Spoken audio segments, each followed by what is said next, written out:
John and Rachel, we are jagging around with a Pittsburgh icon.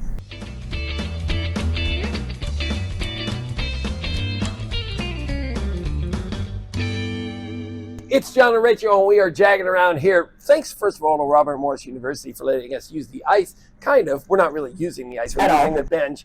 And we are with Ryan Malone, Pittsburgh icon in hockey. How are you? I'm doing great. Great, yeah. Thanks for having me. So you were coming back from one of our favorite areas, Johnstown, right, where it's cold, icy, a little bit gloomy, but you were there for a really good reason. So we wanted you to stop back here, talk to us a little bit about what happened up there and what's going on. Yeah, we had a great opportunity to, I think, highlight what the Johnstown Generals do there in the community. They're a veteran hockey team like the Pittsburgh Warriors here, and then what the Johnstown Tomahawks are also doing in the community. And with the Malone Family Foundation, we're trying to help our veterans, I guess, empower them, inspire them, and really make sure they're thriving.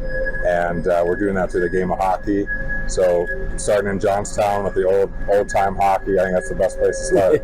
So we felt very lucky and honored and humbled to be able to do that with the veterans. And then we had 20 kids on the ice as well. And at the end of the practice, we just acknowledge what the true heroes are, our veterans. And this is why it makes America so great. So for us to have the opportunity to share our passion as a family with them, and it was just a tremendous honor, like I said, to be a part of it. You mentioned the Malone Foundation. Talk to us about that. So, like you, your dad, your whole family here, Pittsburgh-oriented hockey, you kind of brought Pittsburgh up in the hockey realm, and now here you are with the foundation. Yeah, it's looking back. I think when you get older, you really look back at your life and realize maybe everything happens for a reason. And I was very lucky to kind of grow up back in the Civic Arena when my dad was a scout. But even when he was playing with the Penguins, I met my mom here in Pierce Township, and they got busy and had me. And from that moment on, I was born with the Penguin jersey on. And obviously Pittsburgh's such a great sports town. But I think being around the game at a young age in the locker room, even when my dad was in Hartford, I remember Ron Francis throwing my brother in the dirty laundry bin. I'm like, he's my favorite player. And got to see those pranks and just how much all those guys really enjoyed the game, and that camaraderie was really special. So I am a hockey mom, and my belief is hockey can be brutal, right? You could come home with so many bumps and lumps, but the true reality is there's a brotherhood. There's this sort of team capacity that really I don't think you can learn with any other sport. Do you agree? Yeah, it's definitely a unique brotherhood. And I think kind of an example of that, I know Max Halibut, when he fought in the playoffs and even lost the fight to Carcillo, but sparked the Penguins. And it's with guys stepping out of their comfort zone to maybe fight someone or stand up for someone, even though they probably get their butt kicked. Sure. And that is unique in all sports, because there's not bare knuckle fights going on anymore. Right. So when you see guys laying on line, blocking shots, and realize we all have the one goal of winning the Stanley Cup, everyone wants to do their part, pull together.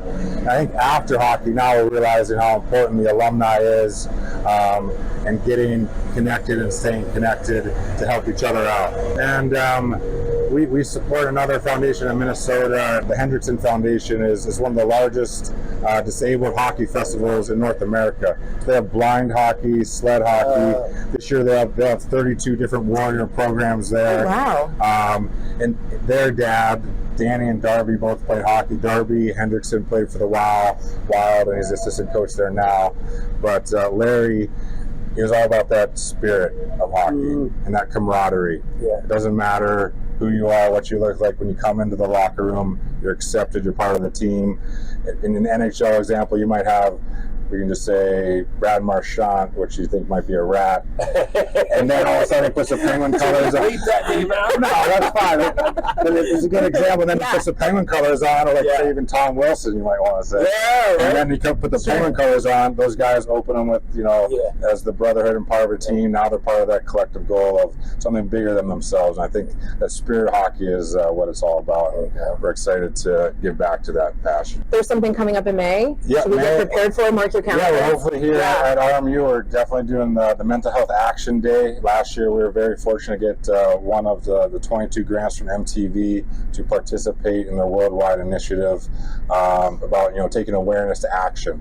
So they have all different programs, how individually you might just take an hour of your day, do something for your own mental health, if it's maybe breath work, yoga, stretching, reading, whatever it might be. But now everyone's been talking about it, the awareness. Let's talk about actions we can take. Right. Maybe cutting diet soda out of your whatever foods might need help or whatever it might be. But it's just one thing at a time. One thing, yeah. You realize we're all human, and but we're all in this together. And it is a fight. And when you have a group of people pulling you in the same direction and lifting you up, it's easier to overcome those challenges. So you talked about food as we end this. Well, what was your food routine prior to playing in the game? But we've also seen you on broadcasts, the Penguin broadcast in between periods.